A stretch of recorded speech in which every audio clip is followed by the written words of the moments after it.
Hi, everybody. Welcome back to the Soul Rising podcast. We are all in on love, loss, and connection. My name is Amanda McCoy Flanagan. I am your host. Thank you so much for coming back for another episode. Today, I have Kelly Daugherty. She's from not too far away from where I grew up, and we just happened to meet through the Get Griefy small business collective that I tell you guys about a lot. And we just connected. I was on her show. We just got to talking. It's like, oh my God, he lived like 3 towns away from me. So I'm really happy to have Kelly here. She is a licensed clinical social worker, a fellow in thanatology, and board certified coach with more than 20 years of experience supporting individuals and families after the death of a loved one.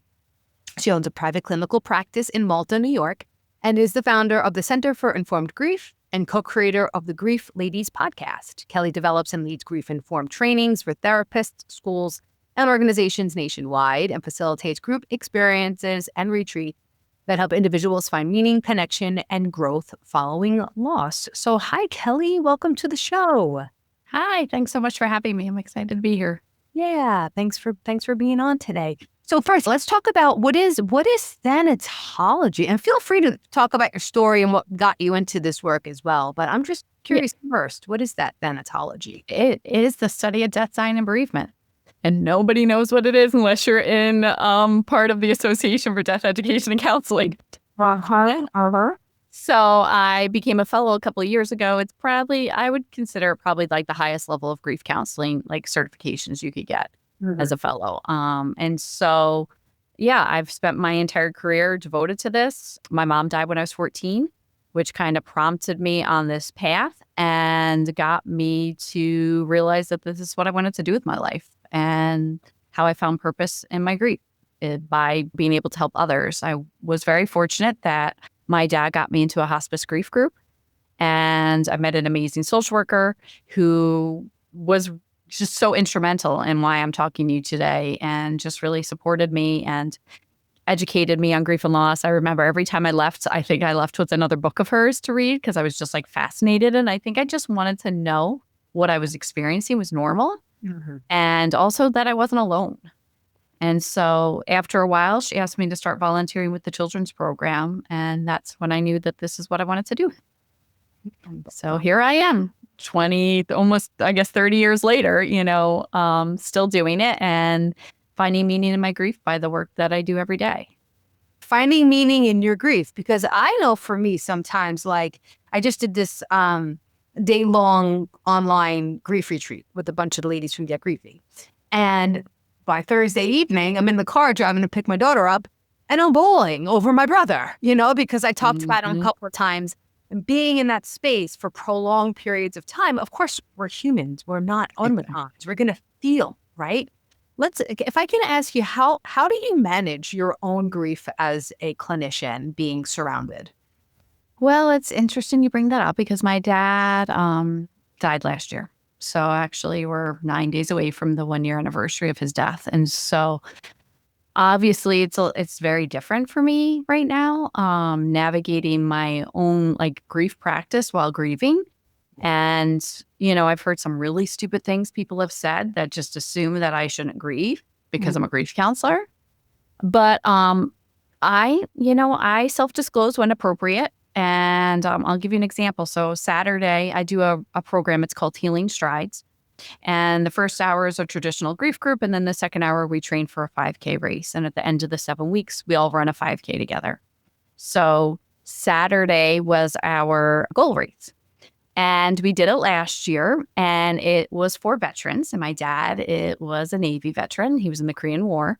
And last year, I knew he wasn't doing well. I didn't know how long we had, but I knew he wasn't doing well. And I remember we wear these bibs on the back of our shirts that says, like, every step we take in memory of our loved ones. And we write their name and their picture. And I added my dad's picture to it last year. And I said, in honor of, because I felt like he is a veteran, like this is appropriate. And then this Saturday, I come back. We're doing the same race. And I'm like, oh no, like I'm a mess. I was a mess like in the morning, like leading up to it, but I'm always a mess on race day because it's like so emotional and it's so amazing to see these women cross the finish line. Like, so I'm a crier.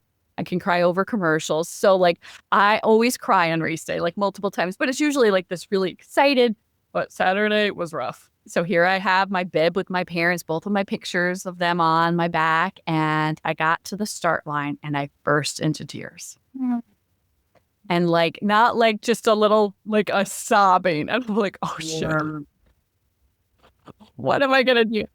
And thankfully, like the running coach that I do this program with, she knows me. We're good friends, and we've been doing this program for a long time. Her mom died not too long ago as well. So like we've been navigating doing this program both as like grieving people, and she just gave me a big hug. And then obviously the race started, and I was able to collect myself and then run it with my participant and be okay. But like I had shared with them, like my dad died, coming up on the anniversary. I think it was just a lot at once. Like it was for veterans, the anniversary, like then goal race. Like I was just like, oh crap. Like, but we're human, as you said, like we grieve. And the fact that people think that we're supposed to have it all together just because we're therapists is just ridiculous, in my opinion.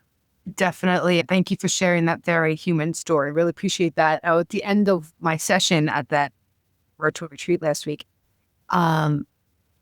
everybody's screens were off and they probably had their eyes closed. I don't know if anybody saw me, but it doesn't matter. And the recording is going out, so a lot of people will probably see you. It's all good. I was ending off this meditation with what are you grateful for? And I was like, tiny, tiny, small things like the sun shining or the birds chirping. And then I said, food in your fridge. And I could still tear up because of what's going on, right, with this food insecurity for so many people. And I don't even know where that came from because it wasn't like a big, it was sad to me, but it wasn't something I was really focused on that day. But it just in meditation, right, that's what happens. Comes out, things come up. Yep. And I just, tears started flowing. And I was just like, okay, Amanda, you have to get yourself together here. Like I could have just like broken down, but also being the leader of that, the guide of that, it's for the people there. So I have to exactly feel what I'm feeling and then pull myself. It's hard.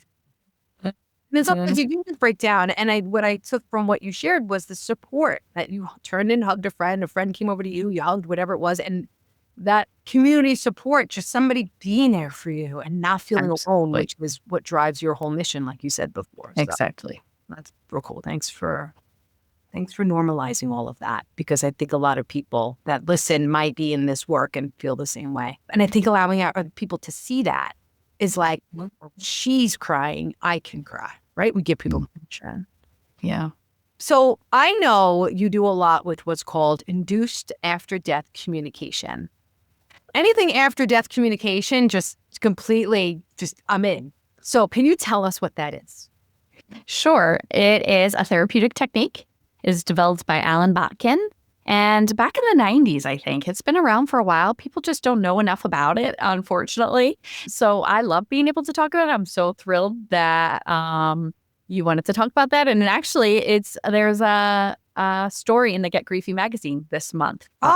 Issue 7. So, yep, issue 7. Yep. And so it is a therapeutic technique. He got trained in EMDR, mind movement desensitization reprocessing. And he got trained in one of the earlier days by Francine Shapiro. And then when he went back to the VA, he started playing around with it and trying different things. And by focusing on the core sadness with his patients at the VA, some were spontaneously having after-death communications. And he was like, there's no way. Like, this has got to be weird. So he tested it out a few more times, kept happening, went to his colleagues. They tested it out. It's happening. And it's like crazy, like over 90% of their patients were having after-death communications. And, they're naturally occurring. It's not like we're doing something to force them. But the theory behind the technique is that by focusing on the core sadness of the loss, once that sadness peaks, we come down and we start to feel more at peace and more open. And that makes us more open to having an after-death communication. And so obviously it's different for everyone. Sometimes it's a smell, like a perfume. I've smelt it too. Sometimes it's hearing something from their loved one. Sometimes it's visualizing. Sometimes it's just a knowing that their loved one is there. Some people have felt things. One of my colleagues that I do these retreats with who does it, she had someone she whooped in her seat. And she was like, my husband told me I needed to pay attention, and had shoved her a little bit. And she saw her move, Yeah. So some wild stuff happens, but basically it's a 2-session protocol. The first day the person comes in, you ask them like 3 questions, nothing crazy, and you then process using bilateral eye movements, using just having them stay with the sadness. What's the saddest part now? Keep staying with that sadness. And it can get really intense. I personally, some of my sessions I've done, I think have been the hardest and most intense sessions of my career. Just lots of expression, of emotion, a lot of crying. I mean, I didn't know snot could hang that long and that long out. And then second day they come back, usually the day after. They're both 90-minute sessions. Second day, their sadness peaks and they start to feel more calm and peaceful. And you kind of stay with that peaceful. You ask them, what would you want to say to your loved one? And then you just continue with the eye movements with the peaceful feelings. The research shows in private practice, it's about 75% of people will have the after-death communication. My office, I would say, yes, that's accurate. In my retreats, it's 100%. And I think the retreats are just it's a different animal. We're doing different things. We're creating community, what you just said, right? You know, I was able to go to Lisa and get that hug from her at that race, right? We're in community. And when we're in community and we're able to grieve together, I think it's just so much more strong and powerful. And then we're also doing shamanic rituals and we're opening up altar spaces and doing Reiki with our participants. Like, there's a lot other things that go into our retreats, which I think is why it's so amazing that they all have had after-death communications, and pretty significant ones, not like just like little things, like pretty huge things and major shifts in their life. And so the after-death communication is really icing on the cake. Processing that core sadness is really what the therapeutic technique is all about, and really helping them to be able to kind of integrate their grief into their life in a little different way, and also to keep that connection to their loved one, and just feel more open. And so while the ADCs are great, sometimes even the work that we do that can be just as even more instrumental. Wow. There's so much that I want to ask you about this. This is really, really cool. First, I love the fact that you're teaching people that they can communicate, that they don't. So I'm also saying for medium, you don't need me. Like, you don't need me. You can communicate yourself. That's what I try to tell people when I do readings for them is you have this ability. We all have this ability. So it's a matter of getting to that space where you exactly can, right? With the bilateral stimulation and also being in a controlled container, basically, where you're creating a safe space for people, right? Where they feel supported and one person just probably has to speak up to then the next person's like, oh, okay, yeah, I could see that. Yeah, I just felt that nudge too. And then it just creates an energy where it's acceptable and it's normalized and it just is what it is. So why do you think there is such a resistance? I've actually been talking to my husband's getting a lot more interested in near-death experience. And he said, why do they call it near-death if they died? It should just be called a death experience. You go to heaven, you're dead, and then you come back, right? Yep. So, and I've been into it for a really long time. I'm sure you know Ray Moody, and I'm sure you know all the people or all the players. Why the resistance? Why has this concept not taken root in mainstream? You know, I think it's woo-woo, right? It's a little woo-woo, and we're providing a therapeutic technique, which basically says that I know I have a spiritual bias, right? Like this is what I believe, and I've seen it happen. I think when you work in hospice, like, it's hard not to believe something happens when somebody dies. But I think as a society, like, right, here's a therapist, she's supposed to be like think this way. And so I think there's a little bit of people that are maybe a little afraid to get out there and talk about this technique. Alan Botkin came out with a book. That's how one of my clients went to a medium, and the medium told her, you need to get EMDR. And she says, I see an EMDR therapist. And he said to her, he said, well, you need to tell her about this book. And it was the Induced After Death Communication book. And so that is what has set me on this whole path, like going down this rabbit hole, getting trained in it, and doing these retreats with it. But I think, it's not technically EMDR. I think the name induced sucks. I don't think like your husband is getting caught up on the name, right? But I think it's the same thing. We're not inducing anything. We're not like, we're just helping them open themselves up to be able to have that communication.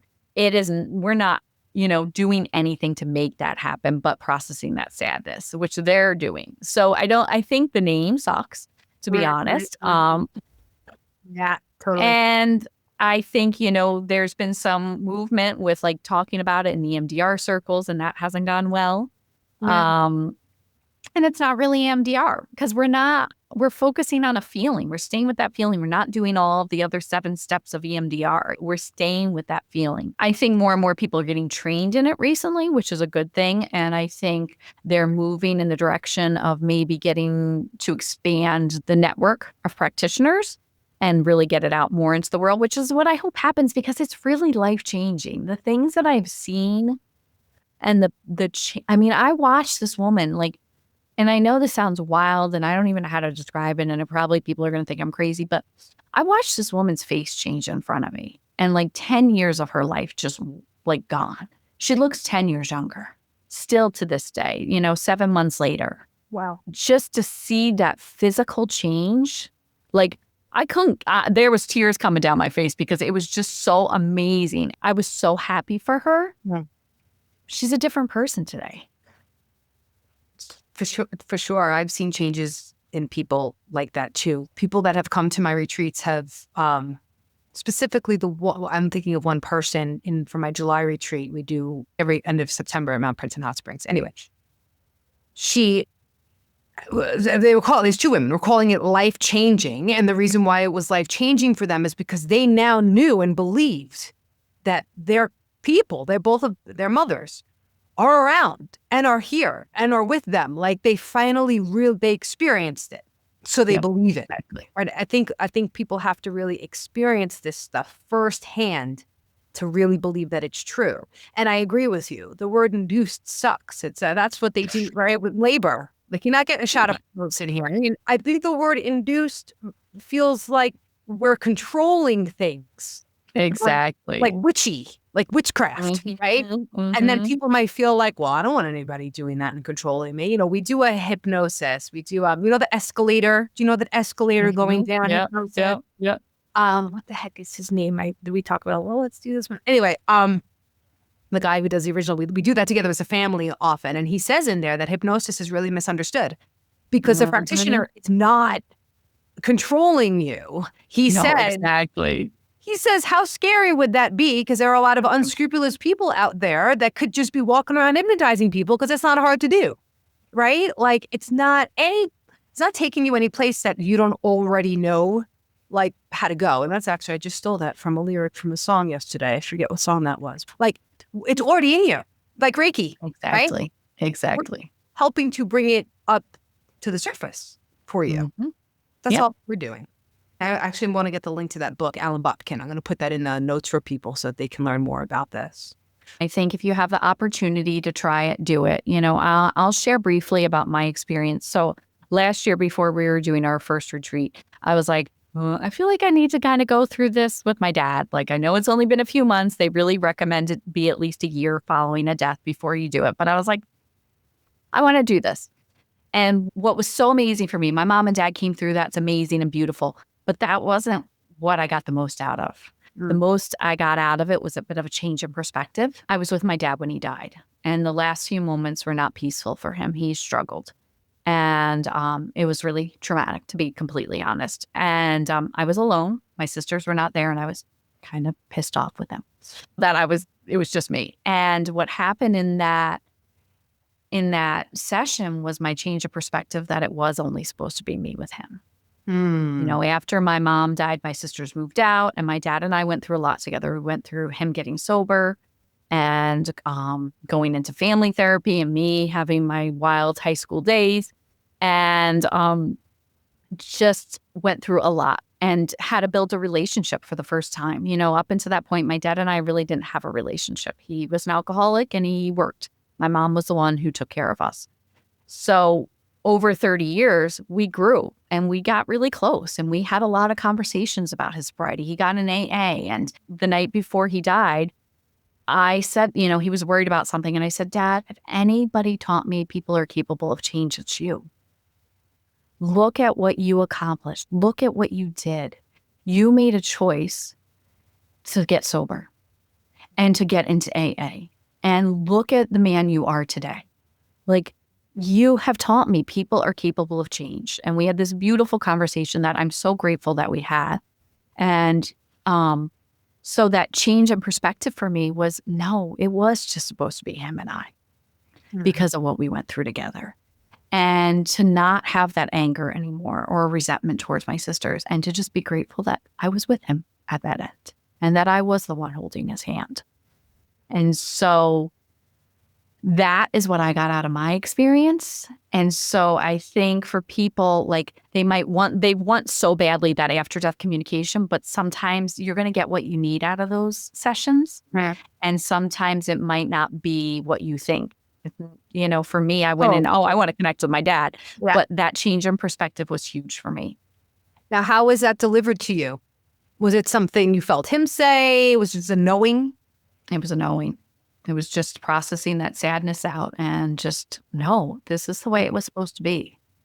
Processing that sadness out, making space for that new perspective, I guess, right? Exactly. Right? Because we're crowded with the thoughts, the fears, the traumas. Clearing that out, then we have space for something new to come in. That's beautiful. Thank you so much for sharing that experience with us. I think everybody should do this. I mean, I agree. Call Kelly. She'll do it for you. Do you do it on Zoom or do you just do it in person? How do you do it? It's you can do it on Zoom. I mean, obviously, I personally, if it was up to me, everybody would come to my retreats because it's so magical there. It makes me not want to do it in my office, to be completely honest, because of what we're able to do. Collectively, that collective energy is just It is just, I just saw one of the participants from last weekend today, and she's like, I just feel lighter. She processed grief from her mom 54 years ago. Wow. And to be able to release some of that grief and to change her relationship with her mom in spirit. What a gift. Uh-huh. What a gift. Yes, people, you're listening. If you've gotten this far in the show, stuff is real. It's real. And we're almost like my husband, I talk about him all the time. My husband jokes that he has a finger on the pulse. He says that all the time, like, because he'll do something and then like a couple months later, I'll see it like another place. And I'm like, him, like, where, how did you, he's like, finger on the pulse, we have our finger on the pulse. Like, this is coming and this is going to be something that is going to be a household normalized, accepted kind of conversation, that there is no separation. We're all one energy. So if I die, that energy just changes form. It's not like I just go poof and my soul and my energy just disappears. It has to go somewhere. So why can't I communicate with it? I would say Jesus was the first medium. And that might actually make some religious people want to shut the show off. My belief is that we have so much more power than we're told we have, or else, like, I don't know, maybe we'd become too powerful and we wouldn't need to be subservient to the powers that be. So when do you do your retreats for people to join you? Right now, we're offering them twice a year in upstate New York in the Adirondacks on beautiful Lake George. And our March one is already sold out. And our next October one, we have 2 people interested. So we have spot for 4 more. We have to keep it small because we're doing these 90-minute sessions. And there's only 2 therapists that right now that we're doing it, just her and I doing it together. So it's a lot. They're kind of exhausting, to be completely honest. So we keep it small, but I think I don't want it to get bigger, to be honest. I think it's perfect with our Reiki practitioners joining us. There's 12 of us, and it's just a perfect size, I think. So you 6 people. You can take 6. Yep. Okay. Yeah. I mean, I would imagine you're creating a really intimate space as well, right? Like, harder to do that with a large group. So that makes a lot of sense. That's awesome. Congratulations on that. And I hope they just grow and take off more. And I hope you do one every couple of months or whatever. And I know that's what I would love, but we keep trying to find another location. But, we have to, because it's worth it. We're doing therapy, technically. We have to stay in the state of New York. Oh. And where we do it, it's just magical. Yeah. And so everywhere else we go and look, we're like, not there yet. We keep trying, but we haven't found that other perfect location yet. So tell us about your podcast and the Grief Ladies Framework. What's that all about? Yeah. A couple of years ago, I'm going to backtrack a little bit. A couple of years ago, I set off to do a collaborative grief book.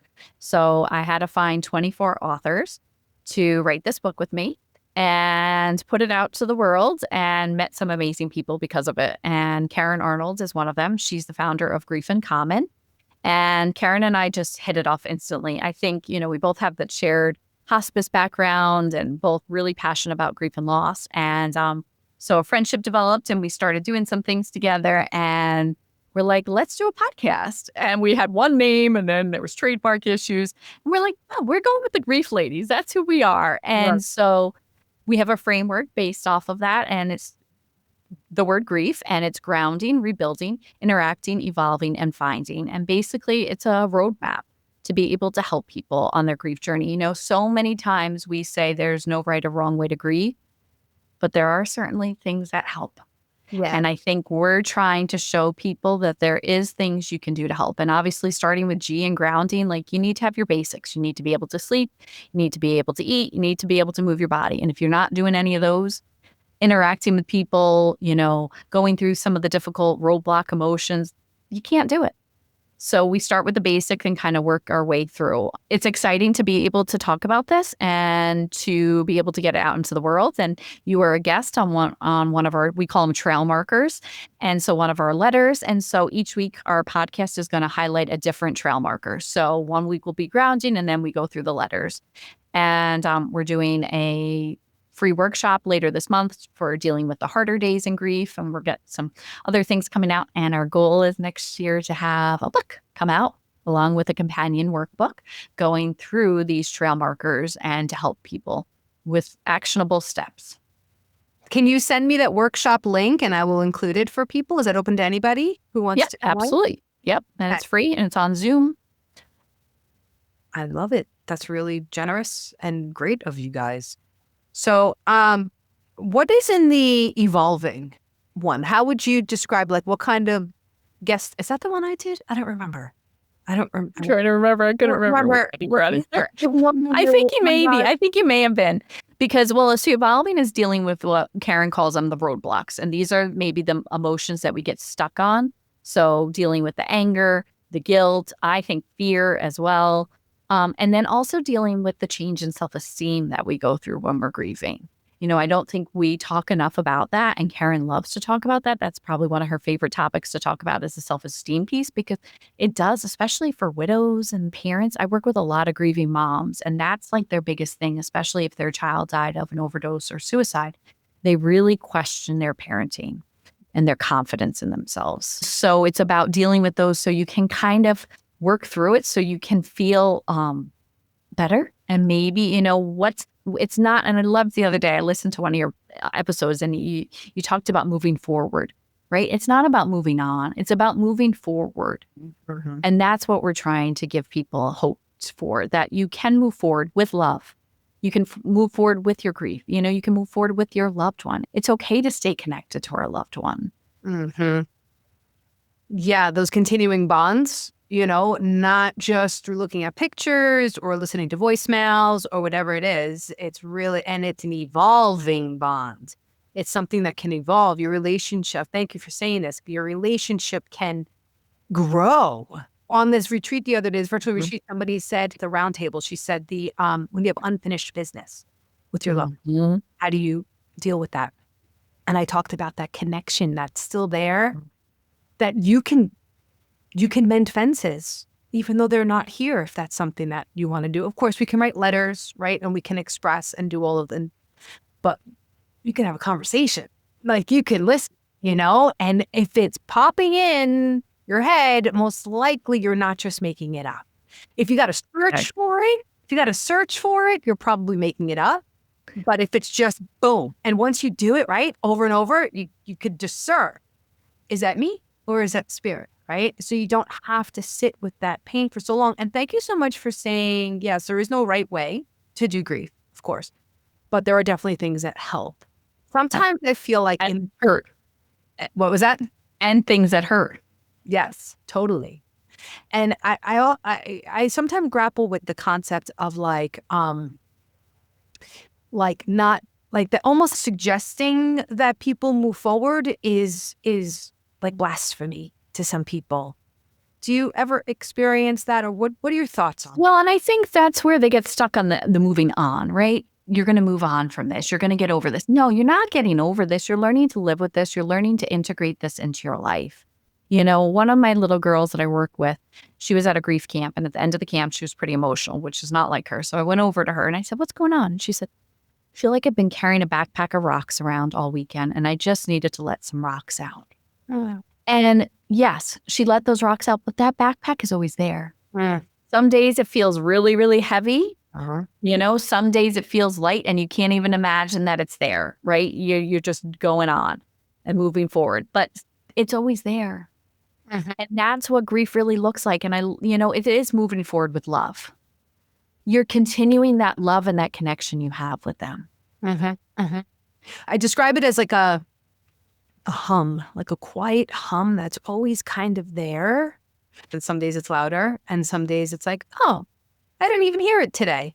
And that's okay. You know, my workshop was the end of the holidays, that both end concept, right? Yes. It's okay if I don't hear that hum one day, you know, and then I look the next, oh, I didn't think about my brother. I didn't think about some whatever, you know, and to not feel like, well, I forgot about this. That means that I forgot about them. No, they're always in my heart, right? So that integrating, like the word used, integrating them into my being. Like when my brother died, I felt this weird sensation, almost like his spirit, like entering my spirit somehow and like merging with it as if he was saying like, I'm never going to leave you.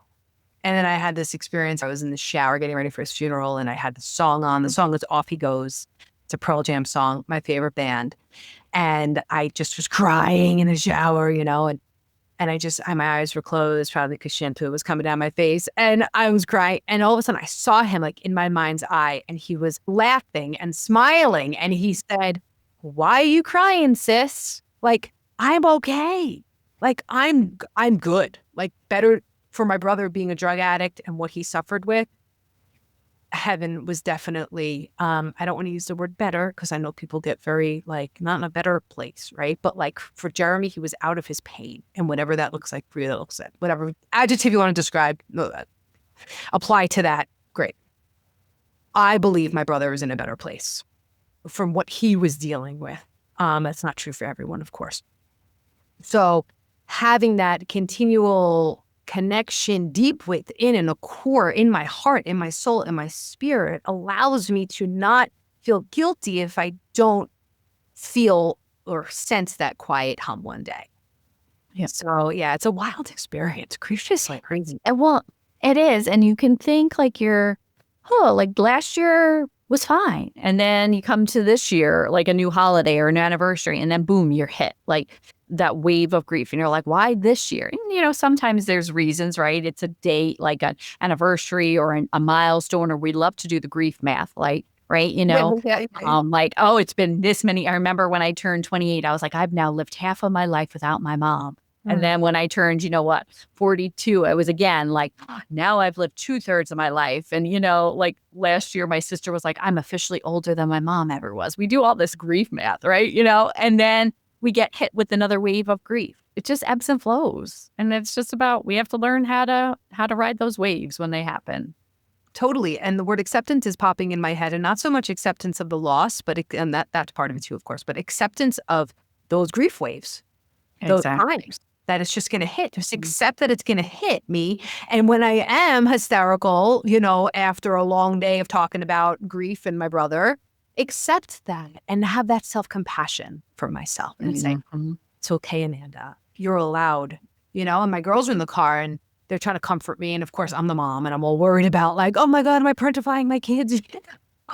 But I'm like, guys, it's okay. Like, I'm always going to be upset about Uncle Jeremy. Like, it's never going to just go away. It's not like the beginning where I cried every day for 3 months or longer for a long time. Couldn't get out of bed for 3 months, but like, it's okay to feel sad when I need to feel sad. It's just part of this whole thing. Not putting any, Exactly. Boundaries on it. Yeah, exactly. And I think acceptance is a loaded word in the grief world because we have those stupid stages that people love to refer back to. And so they think it's an ending point. But the way I view acceptance, it's just ongoing. It's having to accept the waves. It's having to accept today's a new day and a new experience without my mom and without my dad. It doesn't mean I'm over it. It doesn't mean, but like our brains also like love to play tricks on us. I mean, I remember I was sitting in the limo behind the hearse going out to Calverton National Cemetery for my dad. And we're talking about one of my cousins and he's, in a group home and he has a girlfriend. And I'm like, I can't wait to tell dad about that. Oh, look at God. Like the hearse is right in front of me. And I can see his casket. And that is where my brain, right? Like, Yes. it is like, oh shit, I have to accept that I can't do that. But it doesn't mean it's an end point. Exactly. Well, it's a habit, right? We have a habit of, I'm going to pick up the phone and call and text and, like we're just used to that. So it takes time, that habit. And it's not an endpoint. It's a continuation, right? They continue on and we can continue on in relationship with them. Yes. I think that's really, really, really awesome. Let's see, what do we got time here? Okay. So what do you want to, I will give everybody your information after where they can reach you. Do you have any, you're so wise and you've been doing this for so long. Do you have anything that you want to leave our listeners with? I just think understanding that there is things that can help. Reach out for support. I do believe we need to grieve in community more than we do. So find a community, whether it's friends, family, sometimes family, they're grieving too, so we can't always grieve together. Yeah. So sometimes, finding a support group. I mean, I love my group. I wouldn't be talking to any of you if I hadn't gone to my own grief group. So obviously they hold a special place in my heart. But, find that community because we do need to grieve together and it's okay to grieve together. You don't have to do this all alone. Perfect message. I think that's the secret to all of it. I mean, I know taking in death and dying, my aging courses as my social work degree, that was it. It was what keeps people alive the longest. If you want to stay alive really long, is being with other people. It's socialization. It's community. Yeah. It's always community. It's always that connection that goes on. You're not alone. You don't have to do any of this alone. Exactly. Yep. All right, Kelly. So tell us, where can everybody find you? Where should they follow you? Website? How can they sign up for your retreats? Sure. They can go to kellydaugherty.com and there's links from there to Center for Informed Grief, where is my training, and then also links to my private practice, which is what my retreats are under. So that's probably the easiest way to find me. Okay. And then all your links to social media and stuff are on there as well?